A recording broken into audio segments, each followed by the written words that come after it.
Hello दोस्तों, नमस्कार। आप लोग कैसे हैं? उम्मीद करते होंगे बहुत ही अच्छा होंगे। तो चलिए आज हम बात करने वाले हैं इस्लाम धर्म के बारे में कि इस्लाम धर्म का स्थापना कैसे हुआ, भारत में आगमन कब हुआ और जो हमारे एग्जाम के दृष्टिकोण से है वो एग्जाम के दृष्टिकोण में इस्लाम धर्म से कहाँ कहाँ से क्वेश्चन होता है। ठीक है, तो चलिए सबसे पहले इस्लाम का शाब्दिक अर्थ देखेंगे और उसका किस भाषा का उसके बारे में चर्चा करेंगे।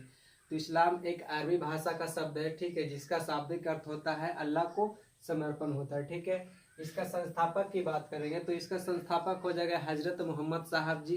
ठीक है, हजरत मोहम्मद साहब जी का जन्म की बात करेंगे तो इनका जन्म हो जाएगा 570 ईस्वी में। ठीक है, अब इसका स्थान की बात करेंगे कि इसका स्थान कहाँ पे जन्म हुआ था, तो इनका जन्म हुआ था मक्का में हुआ था, सऊदी अरब में हुआ था। ठीक है, यानी कि जो मक्का है सऊदी अरब में पड़ता है। ठीक है, सऊदी अरब किस महादेश में पड़ता है, तो ये एशिया महादेश में पड़ती है। ठीक है, तो सऊदी अरब के मक्का में इनका जन्म होता है। मक्का में भी कहाँ जन्म होता है, तो कुरैशी नामक कबीला में जन्म होता है। ठीक है, आगे देखिए इनका माता का नाम क्या था, तो इनका माता का नाम अमीना था, जिनका मृत्यु 576 ईस्वी में हो गया था। यानी कि कह सकते हैं यहाँ से कि हजरत मोहम्मद साहब का जन्म के 6 वर्ष के बाद उनका माता की मृत्यु हो गया था। ठीक है, उनका पिता अब्दुल्ला हो जाएंगे, जिनका मृत्यु 569 ईस्वी में हो गया था। जिससे कहने का मतलब है कि उनका एक जन्म से 1 वर्ष पहले यानी कि 570 में उनका जन्म होता है, 569 में उनका पिताजी का मृत्यु हो जाता है।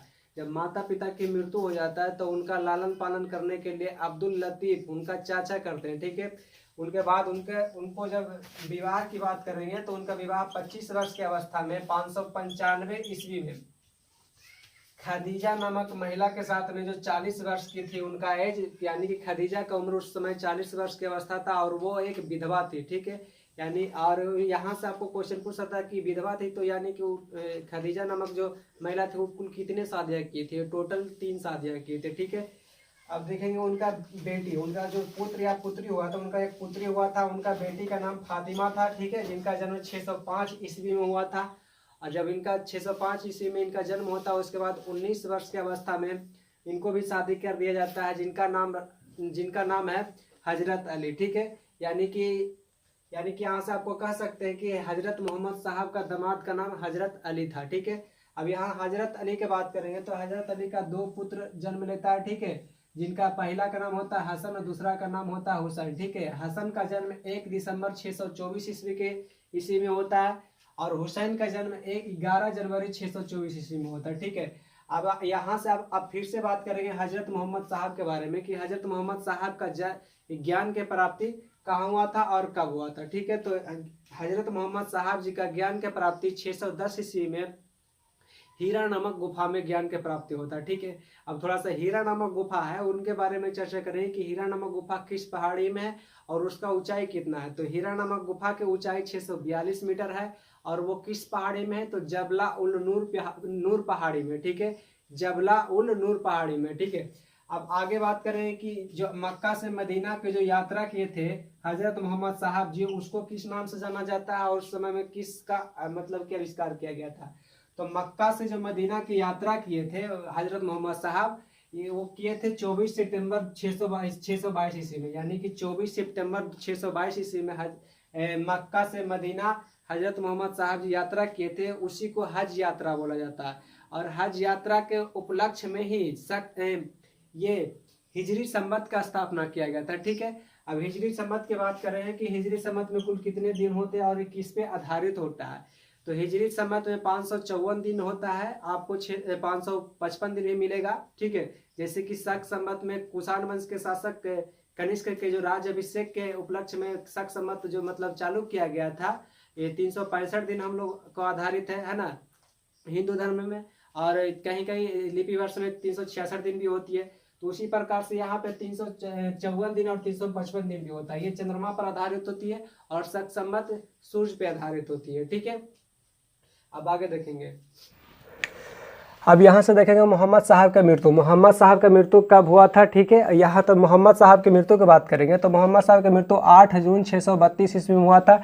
ये कहाँ हुआ था, तो मदीना में हुआ था। ठीक है, मदीना में हुआ था और वहीं पर उनको दफना दिया गया था। ठीक है, उनके मृत्यु के बाद इस्लाम धर्म 2 भागों में बढ़ जाता है, सिया और सुन्नी। ठीक है, तो सिया के नेतृत्व करने वाले उनका हजरत अली जो उनका दामाद था वो हजरत अली कर रहे थे, सिया को नेतृत्व कर रहे थे। ठीक है, जो शिया को जो अनुयायी था वो हज़रत अली के उपदेशों का मानने वाला था। ठीक है, अगर सुन्नी की बात करेंगे तो सुन्नी को नेतृत्व कर रहे थे, उनका दोस्त था अबू बकर। ठीक है, उनका फ्रेंड था, हज़रत मोहम्मद साहब जी का फ्रेंड था अबू बकर, वही उनका नेतृत्व कर रहा था। लेकिन जो इसमें इस धर्म के अनुयायी में ये मोहम्मद साहब के उपदेशों को मानने वाला था। ठीक है, मोहम्मद साहब के जो उपदेश को मानता था वो सुन्नी के अनुयायी बन गया था। ठीक है, उसके बाद बात करेंगे हज़रत अली की हत्या। हज़रत अली की हत्या कौन किया था, कब किया था? ठीक है, उसके बारे में देखेंगे। तो हज़रत अली की हत्या जनवरी 661 ईस्वी में कर दिया गया था। ठीक है, जनवरी 661 ईस्वी में कर दिया गया था। किसके द्वारा कर दिया गया था? तो इब्न मुलजिम के द्वारा कर दिया गया था। किसके द्वारा किया गया था?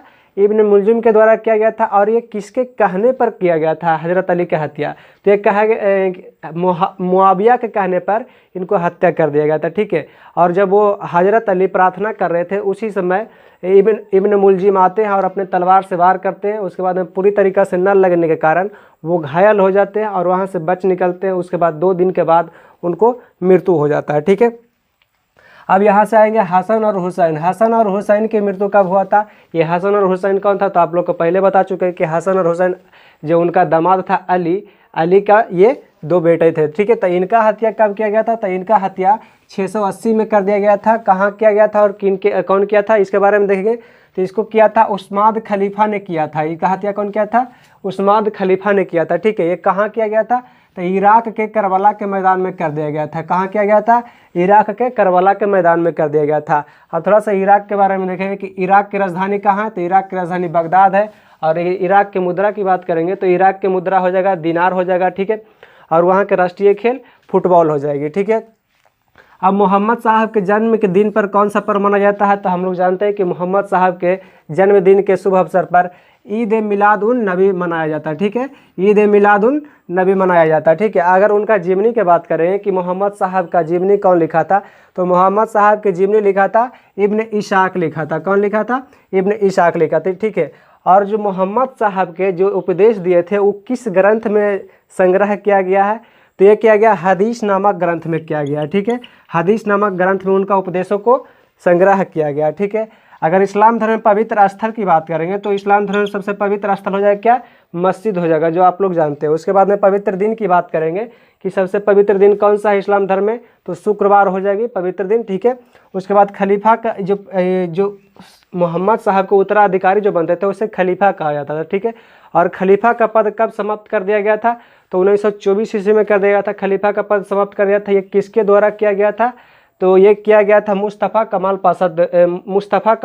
पाशा के द्वारा कर दिया गया था। ठीक है, अगर थोड़ा सा बात करें कि इसका पवित्र ग्रंथ कौन सा है, इस्लाम धर्म में पवित्र ग्रंथ कौन सा है, तो ये कुरान हो जाएगा। ठीक है, और कुरान कुल कितने अध्याय में बटा है? तो कुरान कुल 114 अध्यायों में बटा है। अगर उसके में कुरान में कुल कितने पदों की बात करेंगे तो वो 6360 पदों में वो व्यक्त किया गया है। ठीक है, अगर बात करें कि जो पवित्र ग्रंथ है कुरान को अंग्रेजी में अनुवाद करने का श्रेय किसे जाता है?